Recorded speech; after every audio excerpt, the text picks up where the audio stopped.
Good afternoon, everybody. This is, of course, a session on entrepreneurs under 40. Of course, as you can kind of tell that Joe Trinello probably knew I was not under 40 anymore. I guess I was in my 30s when I founded AMD Telemedicine and a few other companies, so I guess I came here as the old sage, or maybe this is what happens after you've gone past 40. I've been asked by Alexandra in full disclosure to out her as well. She's a couple of weeks, right? I'm not 40. Past 40. I said, Joe, maybe I should speak. I don't know if that makes my speaking invalid. No, it doesn't. It just add experience, wisdom. We have 4 very diverse companies on it. Doing the research in advance, these companies have really taken completely different approaches to completely different places. So I'm going to ask each one to introduce their company and give us 60 seconds. Okay, my name's Alan Ricks. I'm a co-founder of an architectural nonprofit called Mass Design Group. We partner with other organizations, governments, and communities to build healthier buildings and partner to work with groups like Partners in Health to work in resource-limited settings, building innovative facilities. I think just to kind of become relevant to this group focused on kind of information technology, we've been working for a couple of years in a USAID-funded research project to really understand the metrics that drive facility design in resource-limited context, something that really doesn't exist as now. And it's taking the form of an online interactive resource to kind of bring in interdisciplinary experts joining both the kind of design profession with the medical profession to better understand these things. I just think it's funny. He's so obviously the design guy because you're so dapper. And you don't see a lot of dapper in the healthcare space. So my name is Alexandra Drane. I'm sorry, we don't. And I work with a company called Eliza. We have a mission, which is to help people be happier and healthier and more productive. And we use our automated communication platform to do that, which is good and bad. It's good in that it gives us lots and lots of feedback on how we're doing. It's bad in that sometimes that feedback shows that we're failing. The good news, though, is we do a very rapid feedback loop to adjust all of the outreach that we might be doing using automated phone calls or texting or email to adjust. Also, over the course of the last 12 years, we've actually done over 500 million interactions. And we mine that data ferociously, and we've learned things like women don't think colon cancer is a female disease. On average, most women, if asked, will say, no, that's a male thing, which I personally think is funny. We've learned that people in the South, if they have diabetes, a not insignificant percentage of them prefer to call it touch of sugar. We've learned that actually men do respond to elegant nagging. We've learned that one of the most important variables in segmenting a population is where does somebody go when they have a question about their health? Do they go online? Do they go to friends or family? Do they go to their doctor? And the reason we care about all these things is because if we use this insight into how real people think and live, not people in this room who are obsessed with healthcare, but everybody else, then we can get outcomes like a 36% increase in mammogram ratings, a 48% bump in colon cancer screenings, doubling the rate of adherence, an extraordinary 4-time enrollment in smoking cessation programs, and doing this in a way that keeps retention, satisfaction high, and also at costs that deliver ROI. So that's sort of our obsession and why we're so honored to be here today talking to all you guys. Hello. If we have Dapper, Nouveau Couture, I represent, didn't have time to iron my shirt, so put a sweater on. You iron, it's good. That's so entrepreneurial. My name is Veer, Gidwaney, co-founder of DailyFeats. Our purpose is to make positive action part of everyday life. Our view of the world is that our biggest societal challenges, whether they're to do with our health, both emotional and physical, or education, how we save money, how we treat people around us, are going to be solved by simply changing the way we live our lives day to day. And while that seems so simple, it's actually the hardest thing that we can try to solve, which is why we're working on it. And we have a couple of core beliefs. One is that if you want to get people to change the way they live, we need to celebrate the simple positive things that we often take for granted. whether it's eating a fresh fruit, saying thank you, going for a walk, deciding to buy a little more healthy. So we help people celebrate those actions, and there are lots of ways to celebrate them, one of which is to simply give someone a pat on the back, part of which may also include rewarding them if that's what is important to them. We also believe that if you're going to cause a mass movement and get millions of people to really change the way they live and turn the needle in our nation in a way that it needs to be turned, then we need to be able to have a very strong voice. And we're building a coalition of good that includes organizations, both for-profit and non-profit, across the country who want to associate their brands with people living healthier and happier lives. And we give them the opportunity to sponsor actions in our program that they want to be the forebearers and champions of in the world of health. So we have some terrific partners on board and an amazing user base where I would say every day there are thousands of stories that touch and inspire the heart and soul. So it's a pleasure to be here. Thank you. Ben Rubin, I'm the CTO and co-founder of Zio. We're helping people manage their sleep, and we're doing that by creating and using a feedback loop. The first piece of that loop is measurement. We have a unique measurement tool that allows you to use a lightweight headband to actually get at what is happening in your brain and get REM sleep information and deep sleep information. We then give you personalized advice and feedback. So we tell you sort of exactly what to do to improve your sleep quality. It could be blackout curtains in your room. It could be a relaxation program. It could be an app that helps you manage your jet lag. And then we motivate you to make those changes by having that be easily integrated into your everyday life. So that sort of feedback loop completes when you then measure and see that change happening. And what we're really trying to do is shift the consciousness of the country and the planet around sleep from being something that you have to do, that's kind of problematic, that we don't really spend a lot of time thinking about, to a real opportunity to improve our health. Everything from reducing chronic disease all the way up to helping you have more energy, have a better sex life, lose weight, have more energy at the gym. Sleep can be a major asset, and we're going to allow people to really take control of it. Thank you, everyone. Alexandra, actually, almost all the guys in this audience knew that we do respond to elegant nagging. Yeah, we actually didn't think that was going to be the case. It's hysterical. The format that we're going to take here is going to be a little bit different. We kind of agreed in our one phone call together that rather than me ask all the questions, we're going to ask each other questions. So if questions start going in different directions, that's okay. I'm going to get a signal, by the way, to see if we can slow down before the end to allow some time for questions and answers. But you're all entrepreneurs. You're all from, again, very, very different approaches to very different markets. And you don't all have to respond to this, but I'd love to know, so how did you get started, and what was your biggest challenge getting going?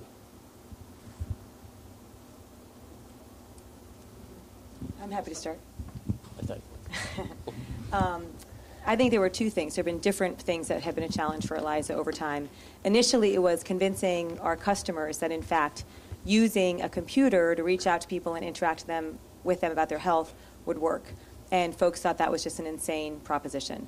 And in fact, slowly but surely, by designing applications that were really elegant and super respectful and often had sort of a touch of soul and humor with it, we had results and showed that we could get people engaged. What I would say now is our biggest challenge, and I think this is the problem for many entrepreneurs, is discipline to stay focused. Because once you have some progress, then the name of the game becomes scalability and sort of product, which I, as an entrepreneur, absolutely suck at. And so how do you maintain all of that enthusiasm and all that passion and all those ideas in a way that lets you continue to build over time? So, getting started, it was one thing, and then as we had some success, it's how do we not kill ourselves with all of our enthusiasm, I would say. A constant new challenge. Yes. We got started as design students at the Graduate School of Design at Harvard. And my co-founder, Michael Murphy, went to a lecture by Paul Farmer, during which he talked about all of the infrastructure works that they were embarking on. After which he went up and said, I'm an architecture student, I'd love to get involved. What architects do you work with? And Paul said, why would we ever work with an architect? I drew the last hospital on a napkin. And this was kind of the beginning of a journey where we really discovered a profound dearth of expertise in the field, specifically in resource-limited settings. And this was about 4 years ago at a kind of trough of recession. 50% of the architects in San Francisco were unemployed. And we kind of looked into this and discovered 70% of the world's architects are in the US and Europe and Japan, while 70% of the built projects are in the kind of, quote, developing world. And so there was this real mismatch of expertise and need. And that kind of became this kind of longer conversation with Paul that developed into working on our first facility. And that's kind of the beginning, and it's just grown from there. Thanks. I know how yours started. I read the website, so it's sleep deprived people at Brown University. So, right. So for us, it was really a personal need. We were in a basic psychology class. Someone heard that if you wake up at the right time in a sleep cycle, you feel more refreshed. And we took that basic insight and said, we're sleeping like shit, and we wake up feeling terrible. What if there's this magic solution that wakes you up after 3 or 4 hours and you feel great? And started building a team, building technology around it. I'd say the biggest challenge early on is that we got so wrapped up in this idea of waking up at the right time that the feedback that we're getting from consumers was pretty consistently, the wake up thing is interesting, but help me manage my sleep. And we blocked that out for years, and then eventually sort of opened ourselves to that larger world, but it took us a while to respond to that feedback. And I think for a lot of young teams who get caught around the idea, that can happen, and they're not sort of moving quickly enough to adjust to customer demands. We got started with a very core sense of a purpose, and that became the central seed to everything. So to make positive action part of everyday life, that's where it started from. I think our biggest challenge is being laser focused on the short term while being laser focused on the long term. And I think that both of those can coexist. It's very easy to lose sight of why we do what we do and to make short-term decisions around how we treat the stakeholders around us for near-term gain, where the reality is that all the problems we're working on are fixes that will take a generation or two, which requires a different line of thinking on how you build a business. So we early on, as a team, sat down and authored a True North. You can read it at DailyFeats.com, and it talks about how we think of our stakeholders across the board. The people who we serve every day at DailyFeats.com, our partners, the people who work at DailyFeats, and everything around the stakeholder circle. That's a hard thing to balance, but I think that if we're going to be exemplars for business in the modern world, then I think we need to keep that central element of who we are core to what we build. So that's us. Thanks. Ben, quick question. I mean, you're talking about the fact that your company had to change. I mean, you focused in one area. Waking up at the right time is going to help you. But people were pushing on you to go, well, help me manage the rest of my sleep. How did you make that transition? What was the biggest challenge? I'd say the biggest challenge was just a mindset change of going from, this cool idea that we had that we thought would really help us, and that we'd, you go out and you talk to, at this point, thousands of people, all your friends, all your family, you tell them waking up at the right time is going to solve all your problems. And then suddenly you say, actually, it's more nuanced than that. I want you to do all these other things to help manage your sleep quality. And it's just not as sexy a story. So we didn't want to make that shift. We wanted this magic to become true of, we just magically wake you up at the right time and everything is better. And it helped a bit, and for some people a lot, but for most people, they still wanted more. So, how do you make that shift? I think you have to squash down your ego and your sort of need to control things and listen to consumer input and your customer input while still having, a vision for where you're going. And balancing those two things can be tough, but really checking your ego at the door and letting consumers talk is the biggest part of it. Go ahead. I think that's a great example. A tool, I don't know if you guys saw a tool just speak. I think he's so extraordinary. But he talked about hope. And one of the things that I think is important for entrepreneurs is that they have hope, but also that they're brave. And also sometimes that they don't have a lot of money, because if you don't have a lot of money, then you're forced to listen to your customer telling you what, in fact, they'll pay for. And Eliza, we never had any money. But one of the things that we've learned over time that at first we really were sort of afraid to listen to because of the implications was, while we in the healthcare space are very focused on traditional health and items like diabetes or asthma or somebody's CHF, for example, when we really sat and listened to the people in the wild that were talking to us, when we would say, hey, let's take care of your diabetes, and they would say, I can't, we would ask, why not? It was never because I don't care. What they would say is, I just can't prioritize it. I'm so strung out. I'm caring for an aging parent. I have this extraordinary financial stress. I'm going through a divorce. So one of the things we sort of one day finally sat down and said is, oh my gosh, maybe as an industry we're not solving the right problems. And in fact, if we listen to the consumers, it's not when I wake up, it's my whole sleep. Well, actually, it's not asthma. It's my life context, is these things that are happening to me. And it was hard to be, and sex life was one of them. And being brave enough to go back to our board and say, this isn't going to be easy and it's not going to be popular, but we really think this is the answer, I think is a big part of sort of that experience. And your pain. The flip side, too, is what you decide not to do. Especially if you've started to do something that doesn't look like the right path based on customer feedback. And the most important thing I learned in business school, and after this I promptly dropped out, it was just everything I needed to know, was that never be emotionally attached to a sunk cost.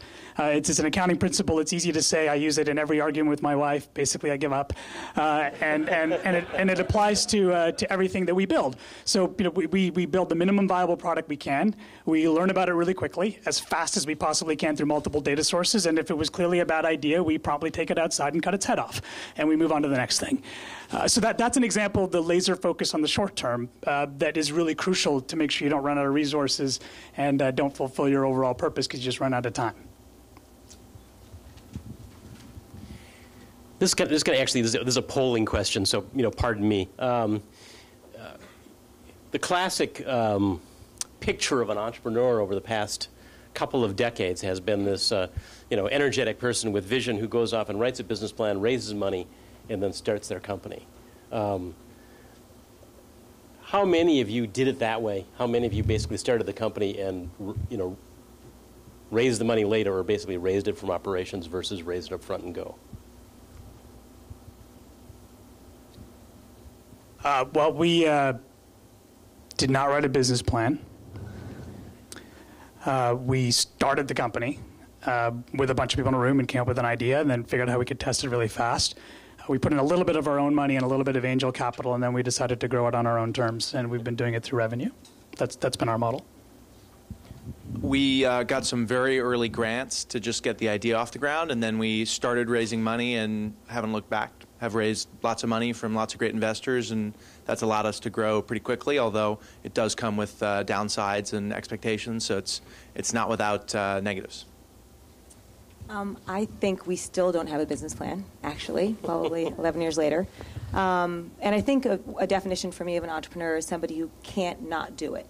And for us at Eliza, we stumbled upon this technology that let you actually interact with people over the phone in a way that was personable and had a give and take, which with the co-founders' experience was what we were really missing. And we just sort of had at it. And we did one round of angel funding, and then having been raised by a bootstrapper myself, we believe that you should get your money from sales, and so stayed very raw that way. It'll probably be a theme of this panel, but I'm coming from a pretty different perspective as a kind of a service provider to other nonprofits. So we got started with about 20,000 hours of volunteer labor to build one hospital, and that throughout that process, as the word kind of started to get out about the potential that might be able to be provided in terms of design innovation, we got more approached by more and more organizations, and have since kind of stumbled into a business and developed a business plan that is kind of continually evolving, but one that kind of focuses on trying to balance the kind of pro bono projects with fee-based services for kind of clients both in the U.S. and abroad. So a work in progress, I guess. Is your organization still a virtual organization? Do you still depend on volunteer hours coming in from other organizations? We don't have, well, we have one volunteer right now. Everyone else is a full-time employee, although very, very meagerly paid ones. But dapper. Yeah. So, I mean, I think it's definitely a sacrifice by everyone, and no one is kind of coming into these projects for the kind of financial benefit. But we have a full-time staff of about 22 people spread out between Haiti, Rwanda, and the U.S. And many of these people come into it coming out of university or grad school for kind of year-long fellowship programs. But as I said, I mean, we very much kind of see ourselves as a startup that's kind of transitioning towards a kind of more sustainable balance of income generating work versus kind of being funded through grants and private donations and things like that. So. Very interesting. Go ahead. You know, you said something, Alexandra, something about being brave in yours. I've always found it interesting that many of the entrepreneurs I've met, from the outside, people think they're brave, but actually, maybe we're just blind, because, frankly, I never visualized failure. I find that a common thing across, just from what you guys have said. Yeah, I think the reason why we love the word brave, first of all, a lot of our customers talk a lot about innovation, but they're not really doing something necessarily innovative. It's sort of like they're hiding behind this moniker. But if we change things a little bit on the margin, then we're doing something. And I think what I love about the word brave specifically, and I do love it, is because everything about it conjures up the image of you're doing battle because you are going to fail, right? It just carries with it this probably everything you're doing is not going to work. And in the healthcare space especially, we have to start trying things and knowing that a good part of them is not going to work. But we're ready for that. We've got feedback mechanisms in place. We're going to respond extraordinarily quickly. And we're going to try something new. And, that's the only way that we're going to have some of these breakthroughs. So we always talk about sort of, you really want to have like your shield in front of you. And that's because you are, in fact, much less intelligent than you think in our experience. And you're going to mess up a lot, we found. Yes, we do mess up. Yeah. It's a weird dichotomy. You both have to, at the same time, hold in your mind the idea that what you're doing can't possibly fail, and at the exact same time, it will probably fail, right?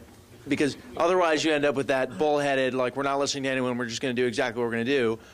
But if you're not that certain, then you're going to falter at the first, gust of wind, and investor who says this is a bad idea, or customer who tosses it back in your face. And so you have to sort of constantly have both of those ideas in mind and almost be bipolar about it in order to succeed. And I think that's a tough place to be, and for many people it causes stress. The people who succeed as entrepreneurs, they actually love that feeling of both being absolutely certain something's going to succeed and at the same time knowing it's probably going to fail. It's weird. Yeah. Well, and the hard part about that is that, how do you keep a team feeling like they can have a stable job and a place where they can come and flourish? Right. But I think part of that, and this maybe takes us to a new topic around how you build a team, because that's so crucial around this. Our thinking is that look, the organization is going to go through ups and downs constantly. So if you're going to address that, then you need to have people who are looking at your same star. Because if they're all looking at the same star, then it gets easy to go through the ups and downs. And the trouble I think that a lot of organizations try to do with recruiting is they're just looking for the person who fits the job description the best. And I think that the trouble with that is that when that job description changes or things don't work out, those become the individuals who aren't ready to go through that bipolarity of reality of building a small, startup business. So we spend a lot of time on building a culture and that true north and a set of vision and values that we're very explicit about. And we don't expect that everyone's going to love it, but we spend a lot of time finding the people who do. And if they do, we're even so far as willing to go to help foster the talent that may not be fostered yet, because I think it's much harder to find people who share that vision and values than it is to find people with talent. Now, if you find both, those are heroes. You do whatever you can to give them leadership roles in your organization. But I think that's part of how you deal with the reality of day-to-day life in a small business. We got in trouble once for saying that we believed at Eliza that you should hire people. Everyone that you would want to hire would be somebody who could themselves one day would want to be the CEO of something. Now that something could be a technology company, it could be a gardening, it could be a restaurant, whatever it is. But we wanted to, anybody we hire, we want to have that fire in their belly. And there was a lot of pushback from folks who said, no, that's not, you need to hire people who are very happy in their box, and that's what they want. I'm curious for you guys, what have you found in your own recruiting? Do you look for that passion and fire, and what's the trade-off there? Yeah, I think the best employees you can hire, it's almost impossible to keep them because they're so ambitious that they're going to be off doing something else for someone else within 3 to 5 years. And that's okay. You just have to accept that. And, you can almost use it as a recruiting criteria, right? If someone's, truly believes and you believe that in 5 years they're going to be doing the same job for you, they're the wrong person for the job. They should go work for some big company who's going to have that job for 5 years. I would rather have someone who works their butt off, grows so much that you just can't hold on to them because they're going to go off and go to business school or start their own thing or get recruited for a lot more money. More power to them. Maybe they'll come back at some point or we'll work together on something else. I only partly agree with that because I think that it's, forgive me, I think it's a false dichotomy that you can have. You can only have either or. Right? I think you can have and. I don't want people who are looking over their shoulder for the next best offer. I want people who believe in this so much that they couldn't dream of doing anything else. In fact, I'm happy to hire all my best friends if I could, because the reasoning is that I think that if all of us believe that what we're working on is so important and meaningful that I can't imagine relationships of mine 10 years from now with people I know without them understanding to the core the experience I've gone through the last 10 years. So we tell our team, hey, if you've got a best friend that you think should work here because you can't imagine not having this conversation 10 years from them about how you help build DailyFeats, bring them here. We want them here. We want them to think about building a career at this company. And I just think you can get both. It's hard. I mean, recruiting is very, very challenging. But I feel that the returns you get over time are just really superior. Yeah, I think if you find someone who's willing to build a company with you for 10 years, unless they're in your job at the end of it, then you didn't find someone ambitious enough. Let's see. I guess I definitely have a different take on that. I think we haven't really hired anybody that would want to take over what I do, which is write business plans and work in Excel. That's not really what I went to. That's not really what I went to architecture school for. The folks that we hire are the ones that are actually out there making us successful, being willing to kind of move to a mountaintop in Rwanda for 2 years and be on site every day, making sure the volcanic stone's being put together exactly right. And I think that's initially why I got into this, and now I kind of aspire to be bringing together those folks. But so I think they have the same drive towards the kind of the mission, I guess. But I'm not sure if they want to be doing it themselves and grow detached from the kind of hands-on nature of it. Obviously, it's also, I think it's timing as well. I mean, I hate to admit this, it took me 17 years to build AMD to where it got. And as time went on, the complexion of the company changed. And there were times that you hired people that really you knew would be dedicated to the job, but the jobs in some cases were somewhat mundane. But the one thing that I look for all the time is and it was a gut feel that a person could be infected. That somehow, that there are a lot of people out there that really do want to work in an entrepreneurial environment. And maybe it doesn't show on the surface, on their aggression and so on and so forth, but there's something in their eye that said that they could be infected by it. And that, to me, that was like my selection criteria was, epidemic victims or something. I don't know. Well, I think, and I would add two more to that because I agree with that 100%. One is humility. People who very quickly can share things that didn't go well. They don't shy away from that. They're sort of proud of them. Those are the scars that have gotten them to where they are. Has been a key one for us. But also people who are not just willing to, but really hungry to work with folks who are smarter than them. And I think that's a really unique characteristic, and you can see it on somebody. And somebody comes to interview with them, and you know that person who's interviewing with them is smarter. It happens to me all the time, and I'm like, oh, thank God. You can come here and save us. And I think that's a key. It's a key indicator of someone who will thrive in that kind of environment. Yeah, I would agree with that. It actually goes back to something you said, Ben. When things get tough, everybody's got to leave their ego at the door and go in the room to fix it, which means you're going to have enough humility to go, all right, I'm dropping my ego at the door, and we're going to fix this. Yeah, I'll throw out an interesting idea I just had. I'm not even sure if I like it, but if you think about a company that has like a bunch of interesting jobs, but there's a bunch of boring jobs that everyone acknowledges has to be done. What if you just refuse to accept that and say we will never have a boring job in this company? If there's a boring thing that we have to do, we will outsource it and let someone else deal with it, and we'll manage that process. But the only people who work in our company are working on interesting things as part of interesting jobs, and that builds a culture that is hugely different than, okay, well, we had to have 20 people in accounting to do all the boring stuff, so we hired 20 boring people to do it. Not that accounting is a boring job. I'm sure that there can be excitement there as well, but maybe just outsource all that stuff. Actually, we outsourced accounting. Yeah, I couldn't understand it.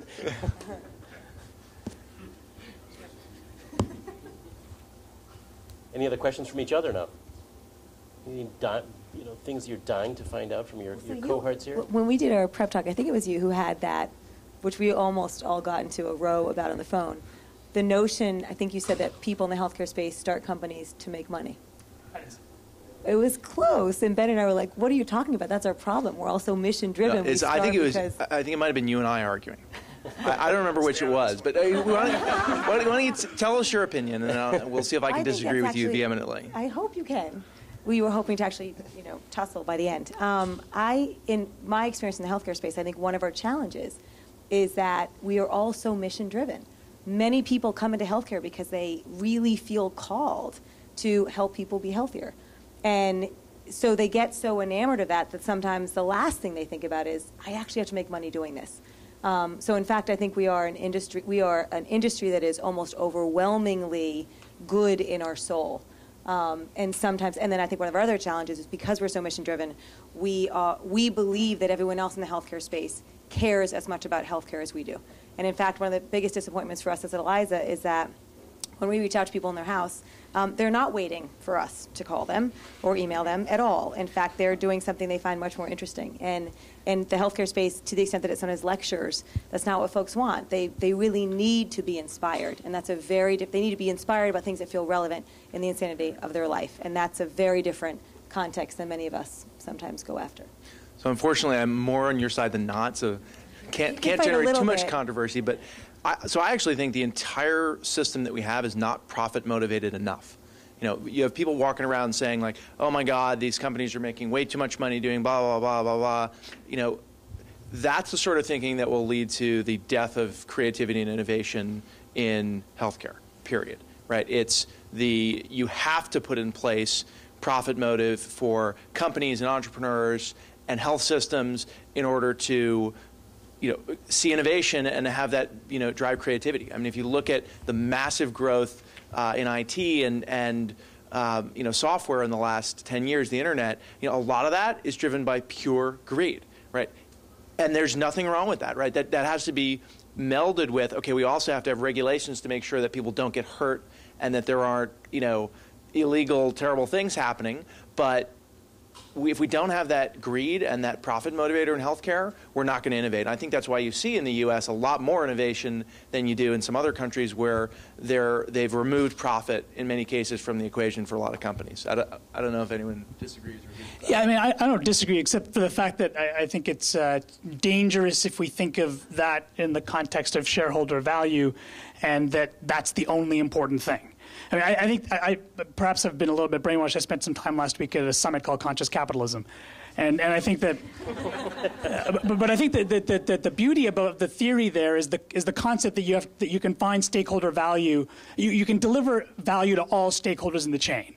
And businesses that are focused on doing that in the long term, the theory holds, have not only outperformed their competitors in the last 30 years, but will continue to become the dominant force of companies in the future. I mean, I live on the corner of Wall Street and Broad, which is the most villainized corner on the planet and currently occupied. But the trouble of trying to reverse a capitalist motive is that when if you look back at the last 5,000 years of humanity, the last 200 have taken more people out of poverty than the last 4,500 combined, period, right? So the profit motive, the power of property and being able to own property are all crucial elements in free trade to driving motivation and innovation. But I think when you couple that with the ability to find true win-win-wins, you create the best solutions for society. And some of the top performing companies in the last couple of decades, whether it's Whole Foods, Container Store, Panera Bread, companies like that have outperformed others, have had a very strong win-win-win stakeholder values model to grow. And I think that we can accomplish that amongst ourselves as well. And I think we're well positioned, Alexandra, with the starting point of vision and mission and coupled with the right profit motive. So that's sort of my thinking on it. I think that's great. And not being as evolved yet. I think also something that's overlooked about profit is it's just great feedback. And we forget sometimes that it's the best feedback about, are people willing to pay you more for what you're delivering than it costs you to deliver it? And if they're not, then there's a problem somewhere. And one of the things I worry about always with companies that raise a lot of money is you dull your senses. You're not getting punched over and over again with the stress of, can I pay my bills? Can I pay my bills? Why can't I pay my bills? And so I think there's so many reasons why being focused on profit matters. And I think in the healthcare space, we're all very lucky that what we're doing does matter. It is fundamentally important. So that part's set, and I think that's why sometimes we need to, for whatever reason, find ourselves focusing more intently on the business side of it, sadly. I think I don't have quite the same perspective on the kind of profit piece of this, but I think we kind of came into this with this kind of recognized need, but have seen that really this is an opportunity to rethink the nature of architectural practice. I would say it's pretty clear that people are not willing to pay architects what is needed for it to be profitable. Very, very difficult profession. I often, going through grad school is like, why is it that I'm going to grad school for twice as long as people that will come out of school making 10 times as much money as me? The drive as a business is in jeopardy, and I think that's one that we quickly recognized when we said everyone's out of work in the U.S. as an architect, and yet there's massive amounts of construction going on abroad, and that we really see, even though our work is about serving other nonprofits and really reaching the kind of poorest communities, that there are opportunities for for-profit firms or architects to begin working in these settings. One of the other things that we did at Eliza, and I'm curious if you guys have done anything like this, was when we hear something from the consumers out there that they want through our interactions, like this isn't getting solved for me, I need help with this, and we can't find someone to pay us for it. Sometimes we just go and do it anyway, and we found a nonprofit to do it. And one of them was called Engage with Grace, and it's to help people sort of understand and communicate and have honored the end-of-life preferences. Another one was called Seduce Health, which was something we did with the Chief Health Officer at Google, Ronnie Zeiger, who's a lot of fun. But both of them were things that we just felt called to do. We couldn't not do it. What was really fascinating was when we first started doing this, our board was like, what are you doing? This is insane. You can't just spend money on this stuff. Well, we have to. We have to solve this stuff. This stuff is important. We're going to do it. We're going to do it on a shoestring budget. We won't spend any money. And in the end, looking back, and now I think it's called cause marketing, they're two of the most important things that we have done at Eliza, because it gives credibility in a way that we don't necessarily have when people are looking at us through the filter of you're trying to make money. And so I think it's an interesting additional take on that conference you were at last week.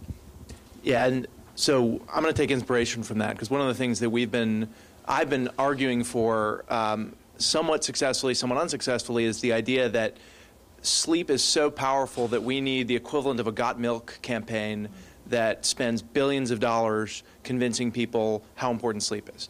And we go back and forth at Zio saying, on the one side, it can't be just our job to convince the world that sleep matters.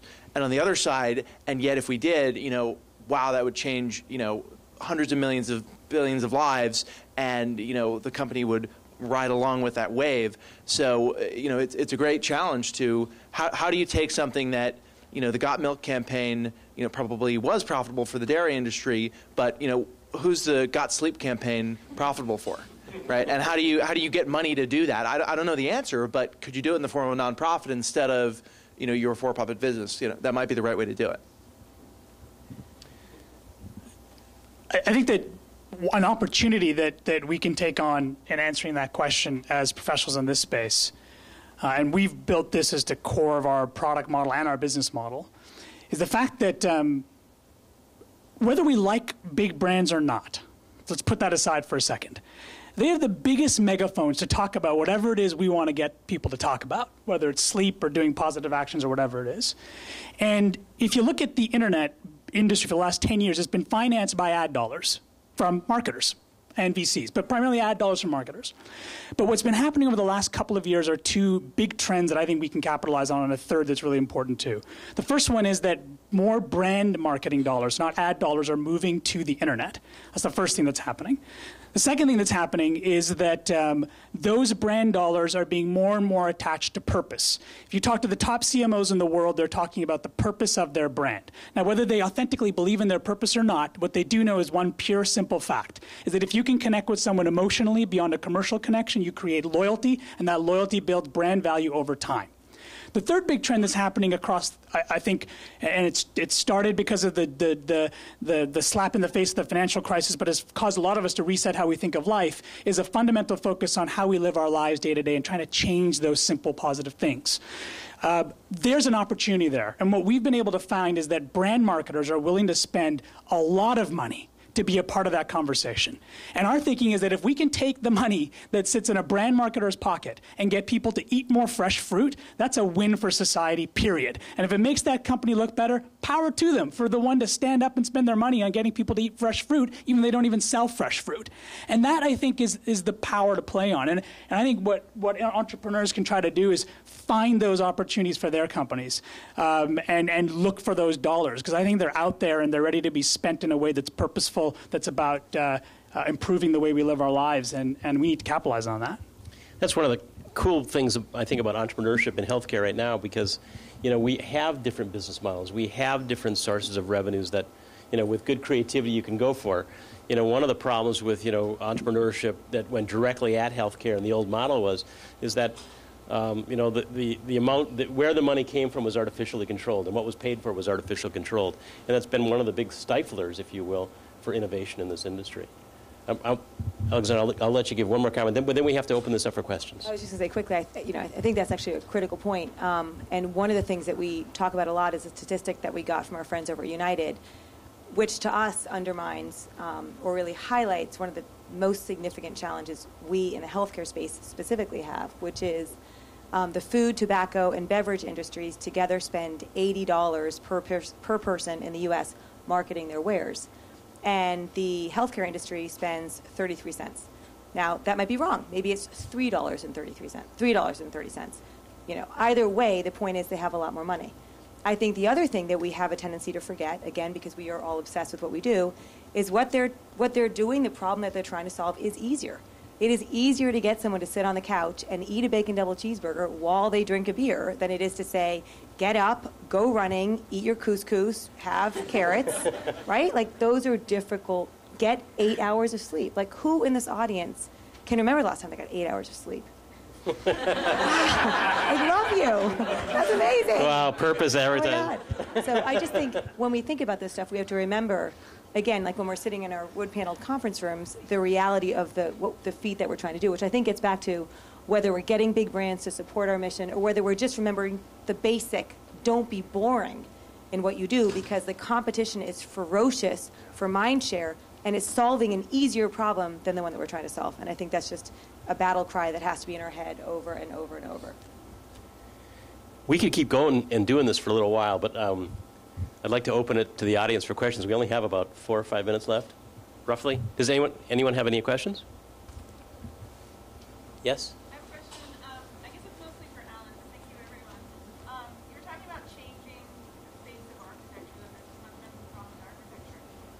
But you also talk about the Paul Farmers of the world saying, we don't need this. How do you create that demand? How do you convince them? And I guess for the other speakers, how do you change the face of your industry? Yeah, for us, I mean, I think there's actually kind of several things I could talk about to address that, but I think the clearest one, and I think this is a reason that healthcare is so good for us to demonstrate this in, is that there is the possibility to show results. It's harder to say, design a better school, where you can say, look, people are smarter. But with a hospital, especially one where we're dealing with things like airborne diseases, we can say, look, people are not getting as sick here. When we stepped into this, we looked at a facility in South Africa where 55 people came down with extremely drug-resistant tuberculosis. 100% of those people died. And when they took a closer look, 2/3 of them had all visited the same rural health clinic, not to get treated for tuberculosis necessarily. They could have had a broken leg. But what happened was they went to a kind of overcrowded facility with very poor ventilation, and the hospital ended up killing them. That's very clearly, to us, an architectural problem. So when we came about it as designers, we said, we're working in Rwanda. It has like the most amazing climate of anywhere I've ever been. Why would we even have hallways? So architecturally, you start to address these things, and then through studies that have shown that there's a direct correlation between kind of improving ventilation and decreased transmission, we start to assert our relevance as professionals. And so I'd say that's the clearest way of proving the role of an architect. But in many ways, even though Paul Farmer said we don't need an architect, he actually highly values architecture and what it provides, except he calls it dignification.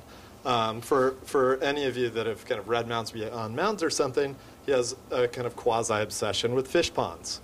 And so it's all about creating that the kind of poorest of the poor deserve the same quality of treatment and facilities. And last week when I was in Rwanda, we started asking some of the people in the hospital, what's your favorite part of the hospital? Is it this area we specially designed to allow people to hang out outside waiting? No, they all like the fish ponds where they could go just hang out and relax. And it was just this attention to aesthetics and dignity that was truly empowering. And so I guess he was onto something there. Well, and if we think about the woman who spoke earlier today with the wristbands, probably had a direct correlation to health. So wandering the halls of a hospital with the smells and the dings and the nurses and doctors running, probably a very different feeling, which happens also watching families stressed in the waiting room. Very different. I bet your measures would come down a lot watching a koi pond. And that is also significantly correlated to better health. So in fact, all these things are feeding each other as well, I would guess. Yes. So before you guys talked, I looked at all of your websites and what you're doing, and mass design stood out to me as I didn't even know what you did, and I was like, you guys are awesome because of your front page design.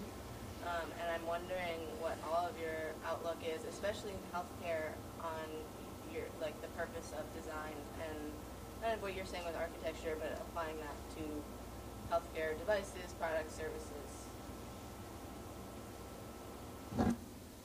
Yeah, we think design is one of the most crucial areas in healthcare that you can pay attention to, especially in consumer health. Because if someone can't use something, if they don't love using it, then, as you said, Alex, they'll just, go watch TV, which they do love doing and is easy to do. And, people have designed that, so it's really easy to do. So if you've got this healthcare tool that is really hard to use and not that fun and not that pretty, and then you've got, the shiny iPad with, your latest news and whatever, you're going to go do that thing. So we pay a lot of attention to the user experience. And in fact, to a large extent, why we've been successful thus far is we've made sleep a lot easier and a lot sexier than it ever was before.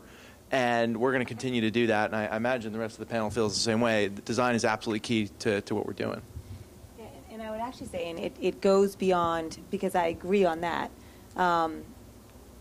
I think we also have to think of design in terms of our conversations and design in terms of our wellness plans. And how do you fundamentally create sex appeal, stickiness, fascination around something that isn't inherently so? And we work really hard. We have research that shows that if you ask somebody, do you smoke? Only about 8% of a population will say yes. A population that you're pretty sure is smoking. If you say, it doesn't really matter if you smoke or just know someone else who does, we all know how hard it can be to quit. 38% of people say yes to smoking. So I think an important thing in the healthcare space is, yes, we've got to make our hospital rooms sexier and our, pill dispensers cooler. We have to have that discipline across absolutely every single thing we do, because engagement happens across the board. So I think it's a terrific point, and I'm incredibly injured that you didn't love our homepage. Didn't you see it had like the Mohawk bunny and stuff? I mean, oh my God, it was so cool. The Mohawk bunny was very cool. I thought Yes, sir. Specifically to the math design, in architecture school, they have courses on engineering disasters. medical disasters that resulted from faulty, like the Legionnaire's disease, air conditioning systems, and things like that? For us, there definitely wasn't. There has been a kind of interest especially in the past several years, that is focused on kind of socially conscious architecture, let's say, and a bulk of that is focused on disaster relief. At Mass, we don't really see ourselves as being in that area, really focused on disaster relief. There's a lot of organizations that do it very well, whereas ours is more about kind of long-term investment in communities. There are schools that focus on healthcare, and I would imagine, hopefully, there's interest in that. The main thing you do in architecture school is not focus on that kind of stuff and just figure out how creative you can possibly be. And maybe that's why we're such bad business people, because we're not concerned with these types of things. But now we actually teach in a continuing education class at the Harvard School of Public Health that's going on in the summers, that's focused specifically on engineering and design for infection control. As a kind of newcomer to the health profession, infection control has become kind of the hot topic, it would seem, which is great for us as architects to be able to say that here's somewhere we add value. Kind of coming back to the role of design question, I would just say that there's this incredible interest in design and understanding that it's important, but the other thing is that everyone thinks they're a designer and kind of knows what architecture is or what design is. And so the challenge for us as professionals is to say we actually have some value to add here and can look at this through a slightly different lens. The hook has been hooked over here. So I guess we have to stop, unfortunately. Thank you very much. And the nice thing is, even though we're now both over 40, the nice thing about it being an entrepreneur, you basically remain a teenager the rest of your life, and you get away with it. So it's cool. Thanks, everybody. It was great.